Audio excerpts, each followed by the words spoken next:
Now, millions of people living in our capital cities are in the firing line of deadly urban bushfires, according to a new report. Today, marking 1 year since the devastating fires in Los Angeles, which destroyed tens of thousands of homes. A modern, well-resourced city burning in the middle of winter. It's been 12 months since ferocious Santa Ana winds fanned fires that engulfed homes in Greater LA. More than 16,000 buildings were destroyed and 31 people killed. Now there are growing fears a similar fire could wreak havoc on one of our capital cities. According to the Climate Council, Australia's housing crisis is forcing more families to outer suburbs. Neighbourhoods defined by steep terrain, extreme winds and bushland backing directly onto homes. Once you get a chain reaction going in a suburb or a city, then you can have an LA type event. Around 2 million people live on the outskirts of Melbourne, more than double the number in 2001.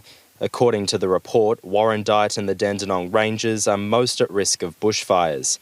In Sydney, the danger has spread beyond the Blue Mountains to Hornsby, the Hills and the Northern Beaches, while Canberra has emerged as the city most similar to Los Angeles. The city's close proximity to grassland, which fed the deadly 2003 bushfires, still a major concern. Declining rainfall in Adelaide and Perth could also lead to more fires in surrounding hills.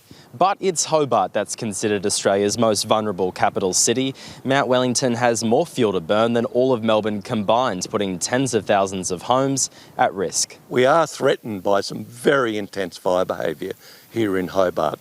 Experts say the danger is also affecting our hip pocket. In the Yarra Ranges, insurance premiums have increased by 138% in the last 5 years alone. There's also the risk of insurance companies pulling out, and we have seen this in certain parts of Australia. And I think a very notable example is the LA bushfires, where around 1 in 10 homes actually weren't insured, and a lot of the big US insurance companies had pulled out prior to those fires happening. Professor David Bowman says the solution lies in larger space between suburbs and bushland. Obviously, we're going to have more housing, but what we should be doing is not just thinking about the design footprint for the suburbs, it's got to be thinking about the bushland interface, using parkland, golf courses, wastewater, whatever it takes to create these really nice green fire breaks, which will give us the buffer